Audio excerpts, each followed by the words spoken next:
Say bye.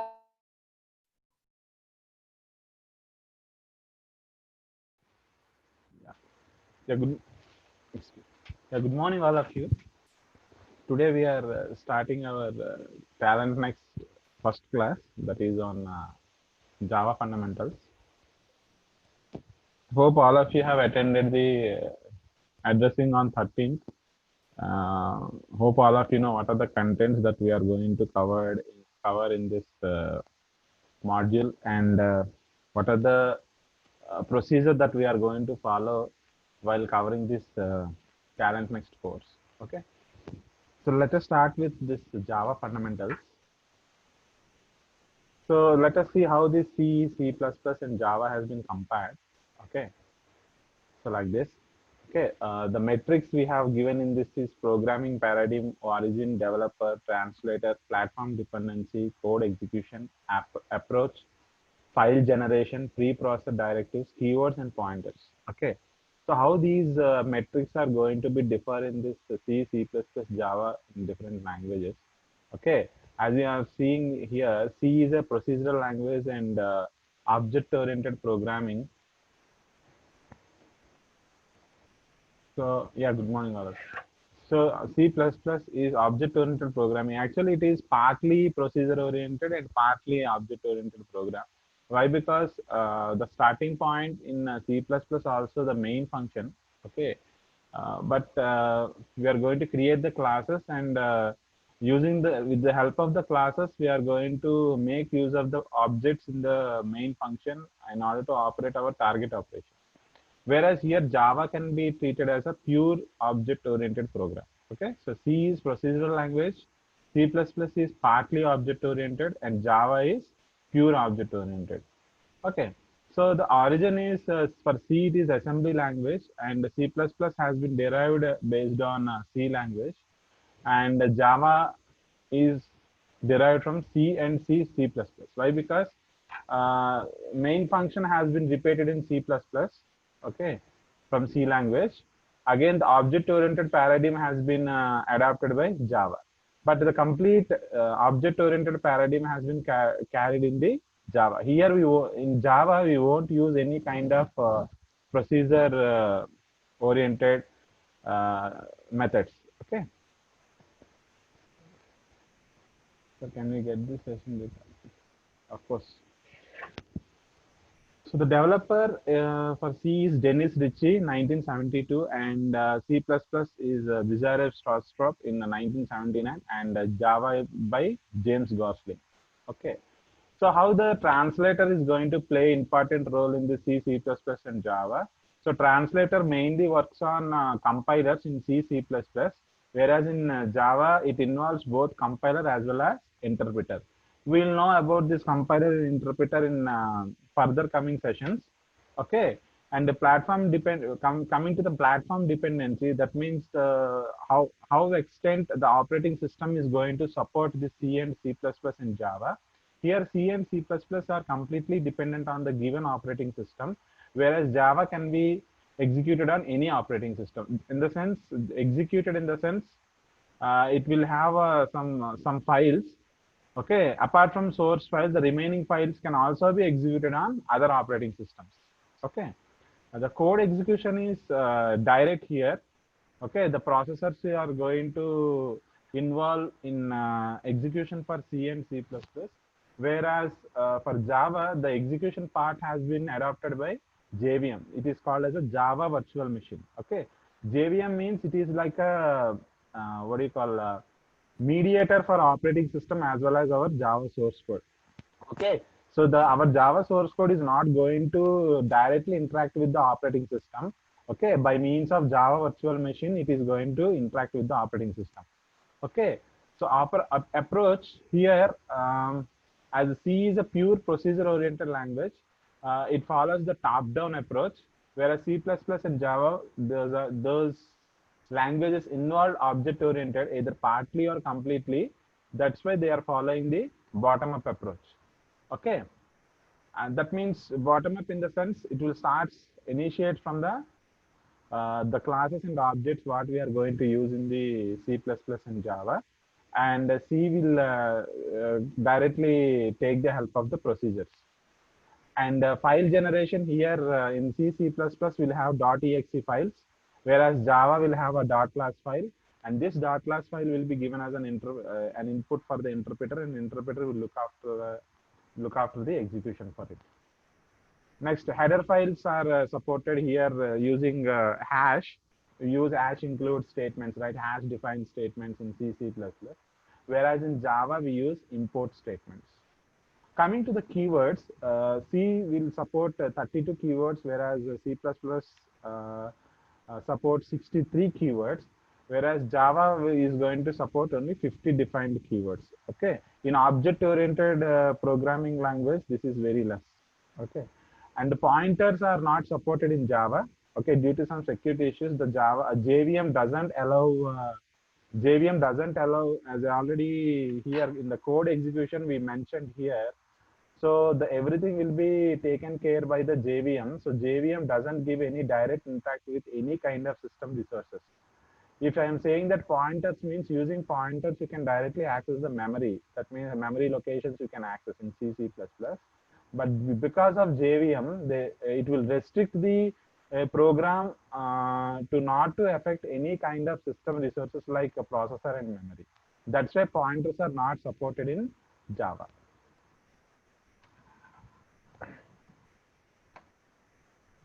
Yeah.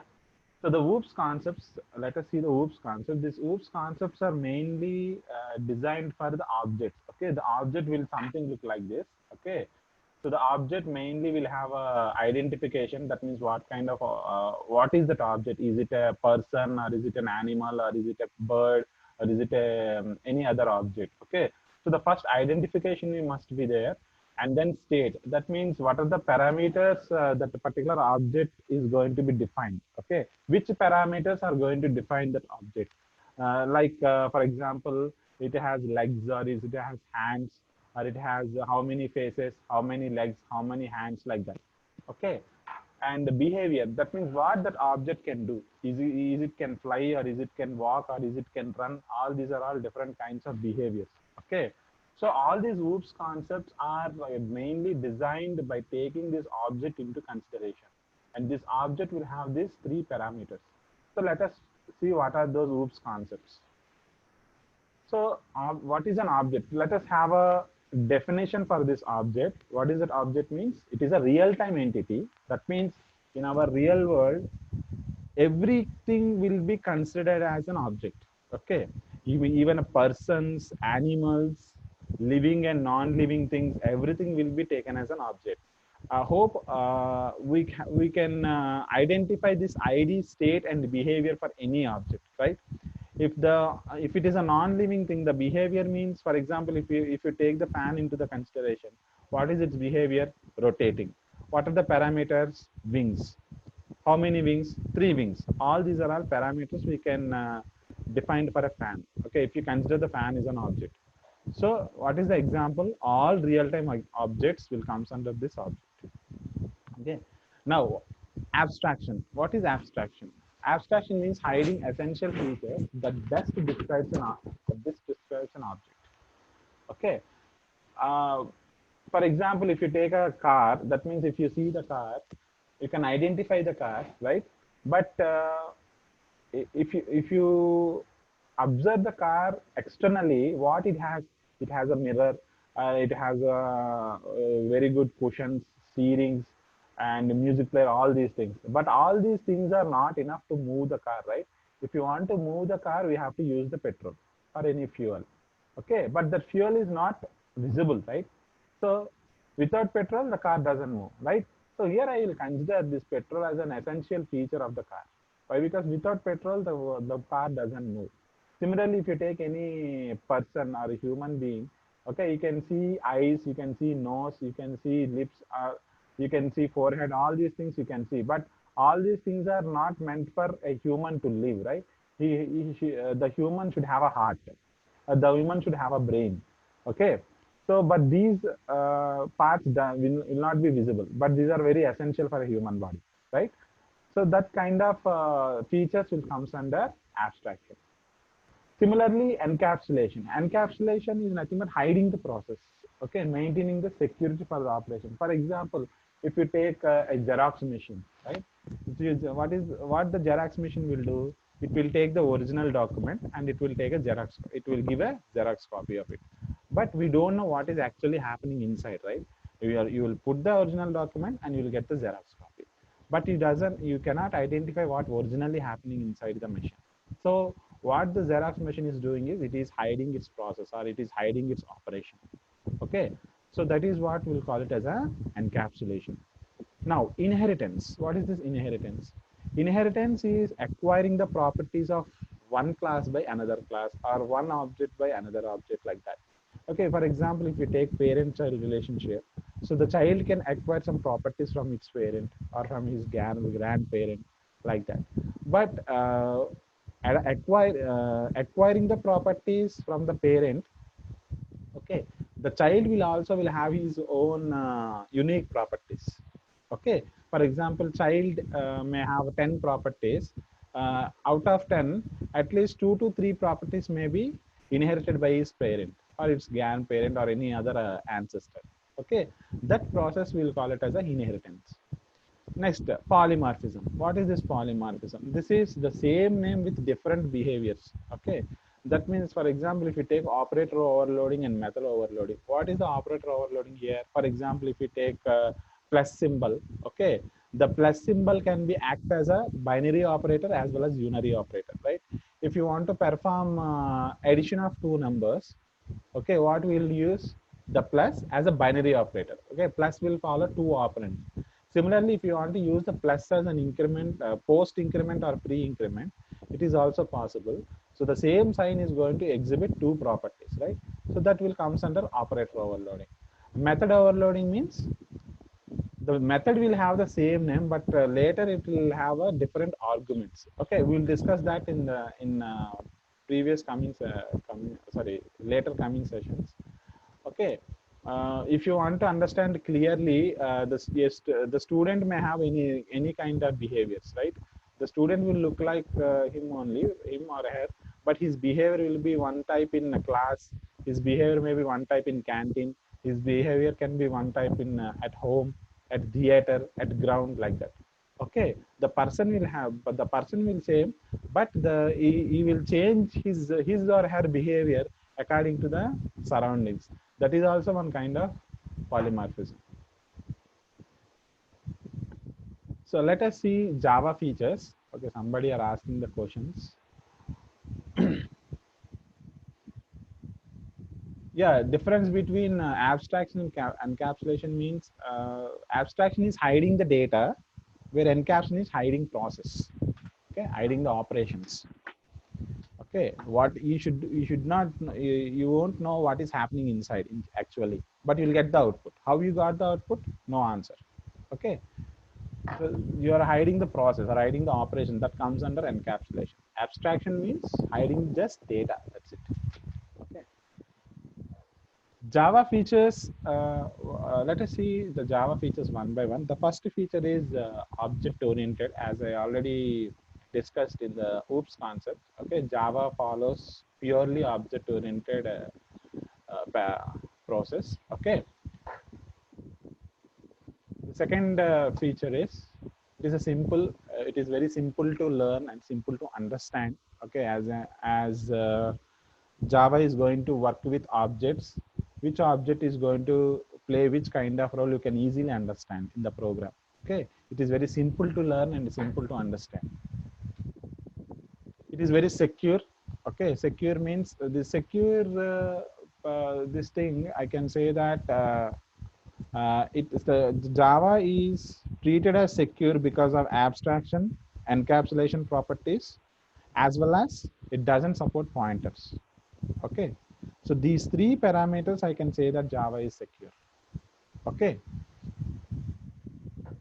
robust means reliable, the extent of reliable, right? The application which are developed by means of Java programming language are reliable. Okay, that means hacking is not that much simple. Why? Because let me give a simple example. Okay. Uh, for example, I think in older mobiles, you may see that Java based games, right? Java based games means if you start that game first, it will gives an animation of Java, right? That means what, that game has been designed using Java programming language. But there, when you click on the game, what you are doing actually, you are playing the game with the concurrent execution of all the class files which are designed for that game.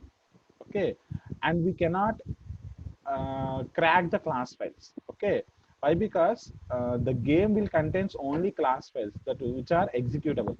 Okay, executable files, and which are encrypted, we cannot understand, right? So nobody can hack such kind of games. Okay, so we can rely the applications or the softwares which are going to develop by the uh, Java programming language. Okay.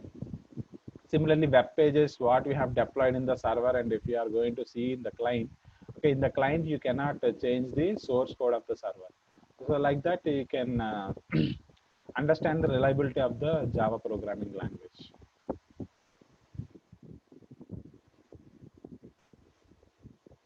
Yeah, Java is pure object oriented only. The next feature is portable. Yeah, it is a portable programming language. Why I'm saying is, for example, for example, I'll first write the Java program by say I will save it as a .java file.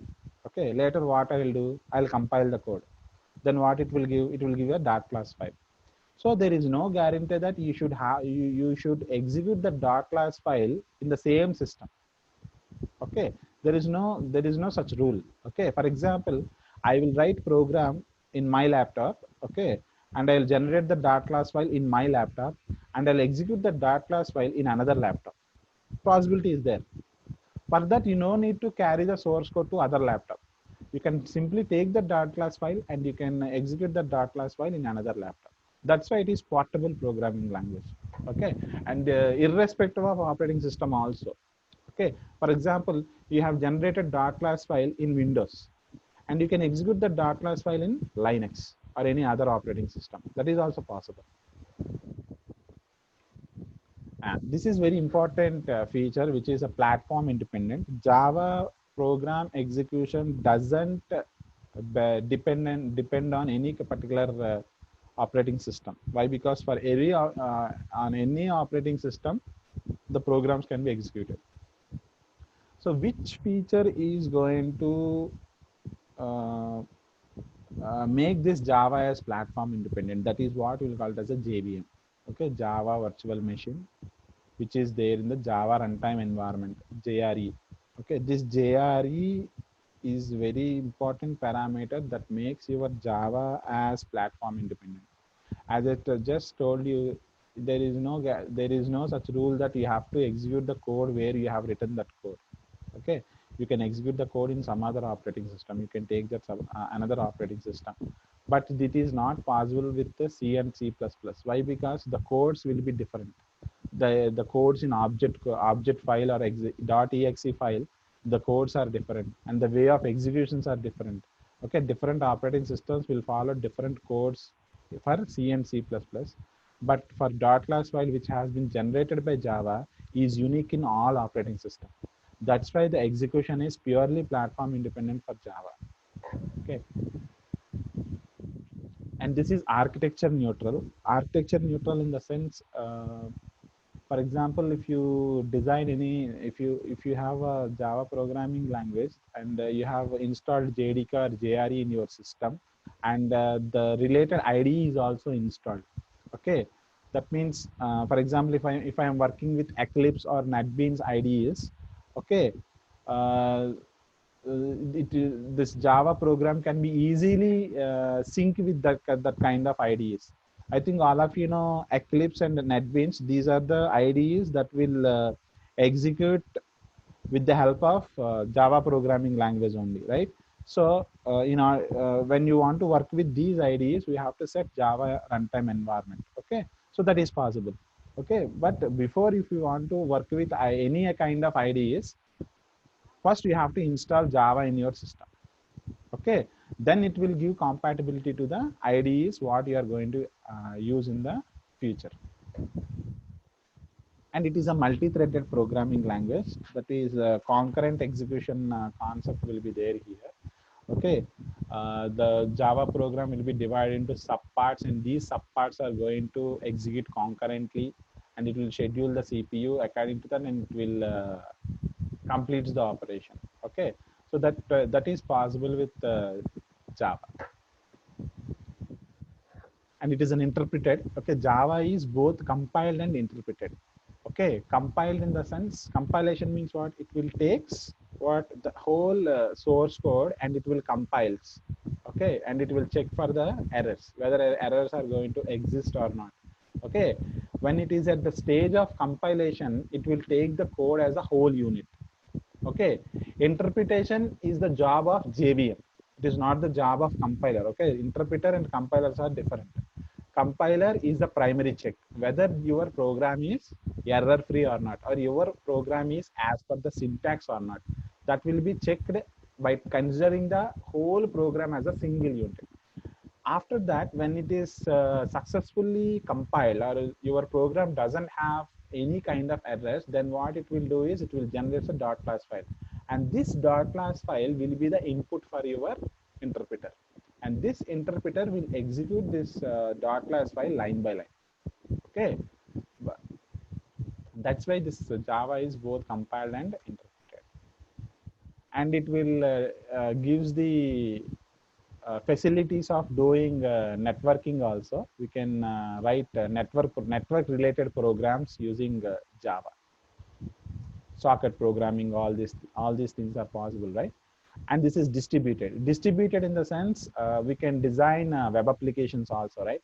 Every web application will be considered as a distributed application. Why I'm saying it is a distributed application means the main application is going to install in the server, and which are the client machines which are connected to that server can make use of that application, like irctc.co.in, gmail.com, youtube yahoomail.com. All these things are what actually, these are actually deployed in the server, and the client will get services from that server, and this kind of applications can be designed using Java. That means what I'm saying is we can design web applications using Java. Okay, all the web applications will comes under distributed nature only. And if you want me to say what is the opposite of distributed, means it is a standalone application. Standalone application means it doesn't uh, go outside that machine. Okay, for example, if you go to any hospital, the hospital receptionist will use some software like registering the patient, uh, preparing the case file of the patient, so that the doctors can easily see the statistics of the patient. But that application only within the hospital and within the system, in that particular domain only. It doesn't comes out of that. We cannot access those kind of softwares outside the organization or outside the what do you call outside some particular range. Okay, for example, if you take our GBP IMS, GBP IMS will be used on, if it is used only in GBP College of Engineering, means then it will consider it as a standalone application. If it comes outside, and that means if you are going to use that outside also, then it will comes under the distributed application. Okay, and it has high performance. Okay, because of objects and the communication between the object, it gives a high performance. Okay, you can have accurate results, okay, using this Java. So that is about the Java features. Now you can understand what is the Java architecture here. Okay, so this is the first what we'll have here. We have a source code, okay, .java file that will comes, and that will go to the Java compiler. After the successful compilation, it will generate the .class file. Okay, then it will move through the local network. Local network in the sense within our system only, it will move to the it should move to the interpreter. So before going to loading into the interpreter, the class loader will identify any is there any classes that are there in the your program. Okay, and then if it identifies the classes in that program, it loads one by one for the bytecode verifier. Okay, if the bytecode verifier successfully, the bytecode verification has been successfully completed, then it will go for runtime environment. Okay, the Java virtual machine is going to interpret the code, okay, after successful bytecode verification, and then it will go to, then it will interact with the operating system or hardware. Okay, so here you can understand, here we don't have any direct interaction with this operating system or hardware. In middle we have this Java interpreter, and just in compiler and runtime system. All these three components will be treated as your JVM, Java virtual machine. Okay, this Java virtual machine will separates your code from operating system or hardware. Okay, so this is the architecture of Java. So let us see the sample Java code here. So this is the sample Java code. Pawan sir. Pawan sir. Sir. Poll is ready, sir. Okay. Questions are ready as we have discussed now for the small exam at the last of the session. Yes, sir. Yes, sir. Okay. We can give them by 9:35. Okay. For 5 minutes we can give the exam, and for rest of the 5 minutes we can discuss the answers. Okay, sir. Okay. Okay, sir. Right. Right. Those 5 questions were ready, sir. Okay. Okay, sir. Thank you. Right, sir. Right, sir. Right. So this is our sample program, Java program. The Java programs always will be started with classes. Okay, the first keyword is class, and what is the class name that you want to give here? Here it is my first program, so I have given it the name as a first program, and open braces. That means the block of the class is going to be started, and then what is the starting point of your Java programming? It is main method. The main method syntax is public static void main. Okay, as you'll have C, void main is there. C++ also void main is there. Okay, what is the main means? What is the starting point of execution for your program? For any, of course, you may have 150 lines of code or 200 lines of code or 300 lines of code. If you want to execute the program, every program must have a starting point, right? So that is what our main method. Okay, so this main method is written like this: public static void main. Okay, what is this public is? It is an access specifier. Access specifier, this public, we have some other access specifiers we'll discuss later. So this public is call it as an access specifier. That means the access specifier will decide the scope of that particular member. Okay, it can be accessed by anybody or can be accessed by only some people or like that.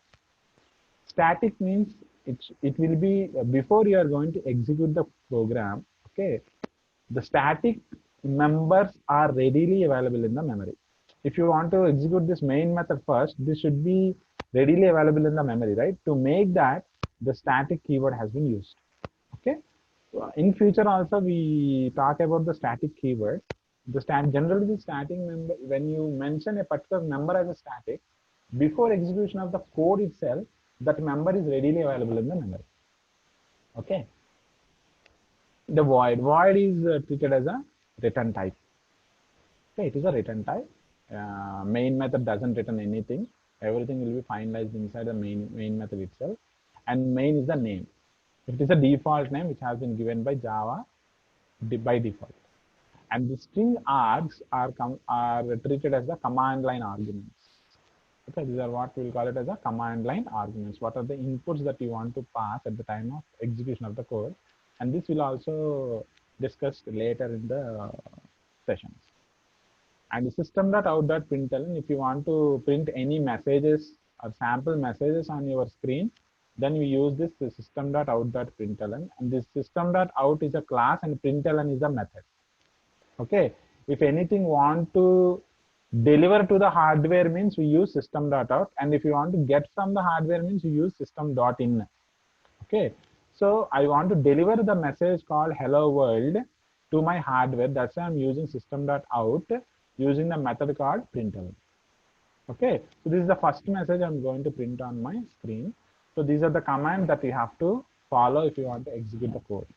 First, you have to compile the code javac space filename.java, and then we use this command called java file name for executing the code. Okay, here our program name is first program.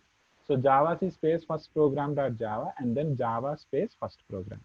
This is what we will call it as a compilation of the code, and this is what we will call it as the execution of the code.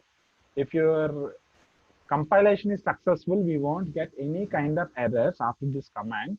If you're then you can easily use this java space first program. Okay, java space here, the space is there. Okay, java space first program.java and java space first program. Then we'll get the message called hello world. This is how we write the our first program in Java.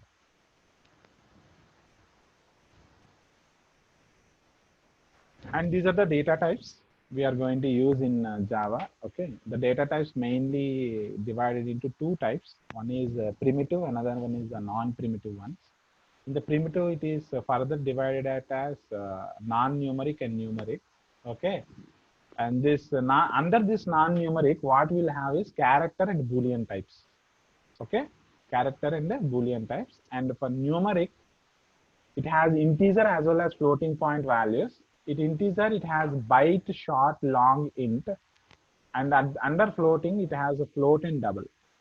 Okay, so all these will comes under primitive types. Primitive types in the sense these are the data types provided by Java, and these are the non-primitive types, and these will comes under the user-defined data types also.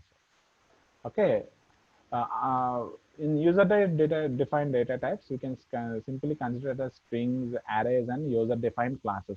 So, for example, here in the sample program, if you see here class first program, it means what here the class is also call it as a user-defined data type only. Okay, here if you are creating a first program means here you are creating your own class here. Okay, you are creating your own class. I can also call it as a you are creating your own data type. But what is the nature of the data type, that will depends upon what kind of instructions that you are writing inside this class. Okay. Okay. Okay, sir. Sir, shall we? Yes, sir. Yes, sir. We can launch the poll now. Okay. Okay. There are 5 questions, students. Very small questions, simple questions, being it is your initial class. Okay.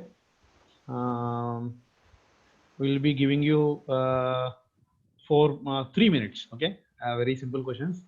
By 9:40, we'll be closing the poll. Okay. That poll is visible, sir? Yes, sir.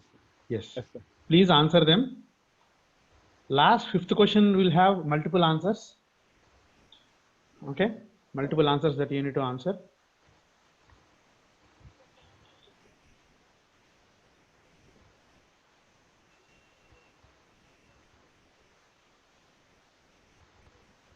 Is that poll visible?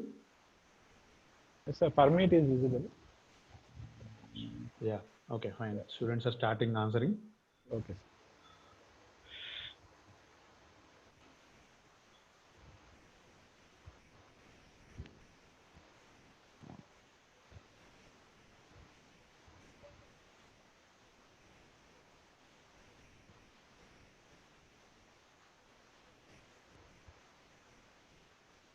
Bindu Sravya, yes, it is visible, ma'am. Sorry. It is visible. It is visible to everyone. So many are answering already. Once reconnect. Bindu Sravya, once reconnect immediately.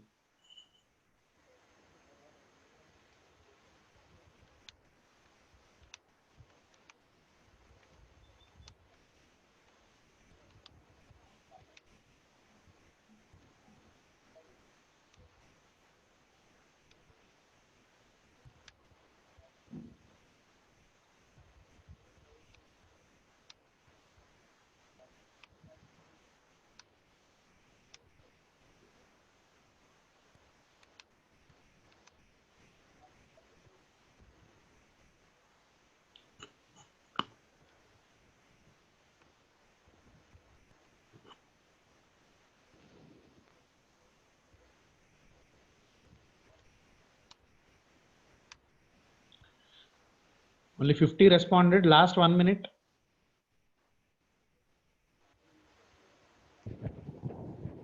There are 155 participants and there are only 50. Come on, students.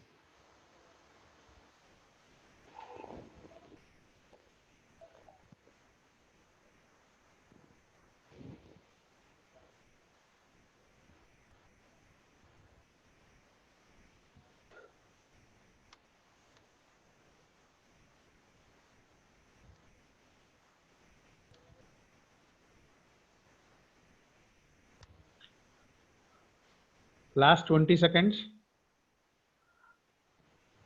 120 responded.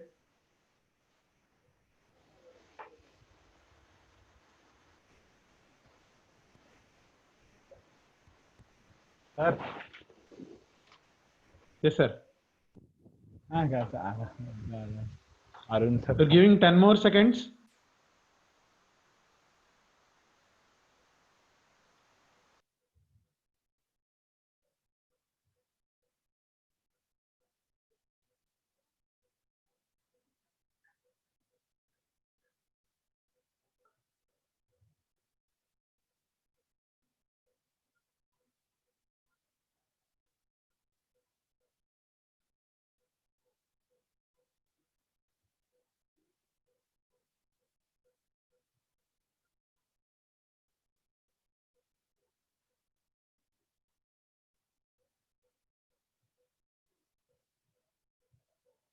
Yes, polling has been ended. Sir, I am sharing the results, sir. Pawan, sir. Hello.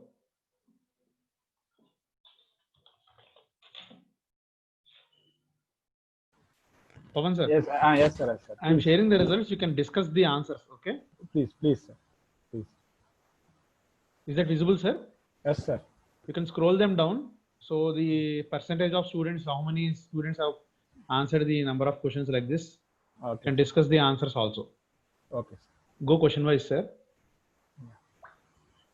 So Java is language that has both compiler and interpreter. Where, as I already told you, the first stage is the compilation stage, and the second stage is interpreter. Okay, interpretation is going to taken care by JVM. Okay, C++ will have compilers. Okay, so the correct option is C. It involves both compiler as well as interpreter.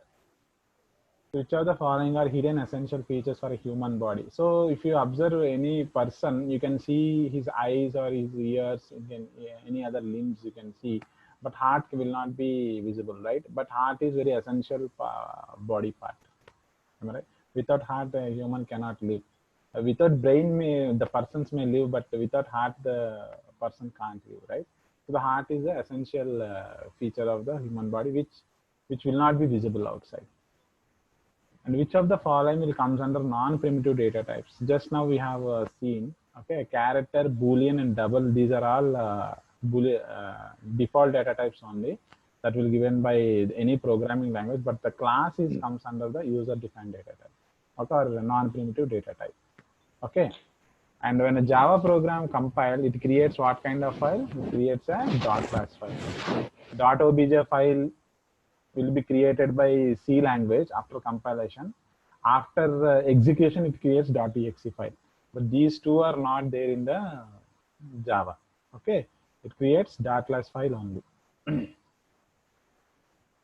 And which of the following are correct array declarations? Yeah.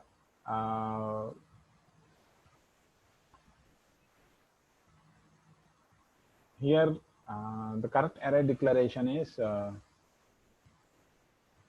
oka option better, sir? No, multiple choice, sir. Multiple choice. Multiple answers. Okay. So that's why everyone opted multiple answers. So the option C is wrong. Okay. Option C is wrong, and option F is wrong. And the remaining all options are correct. Why? Because we cannot assign size at both left-hand side and right-hand side in option C if you consider here. This option is not at all valid. for declaring an array. Okay, the size will not be given. The correct declaration means if you want to do like this, you can choose either option A or option B. But here both are correct. Here my intention is to people should identify all kind of all possible declaration for an array. Okay, and this D option D is also correct. Okay, you can directly initialize array with the values, and option E is also correct. You can do like this, and option F is wrong. Why? Because you are allocating memory for 5, but you are initializing only 4 values. Okay, but it won't take the last element automatically. Okay, if you do like this, it is an illegal initialization. Okay. Okay, right. Okay, sir. Okay, sir. Thank you for your session, sir. Thank I you, hope sir. every students are you have the useful session from now. We request every student to use the login details of the Wipro PPL app and practice well. Okay. Again, you will be having session on Thursday. Okay. So you will be having sessions alternative days. That is what I want to inform. Okay. I'm ending this session, sir. Okay, sir. Thanks. Okay, sir. Okay, sir. Thank you, sir. Thank you. Thank you. Thank you, everyone. Thank you.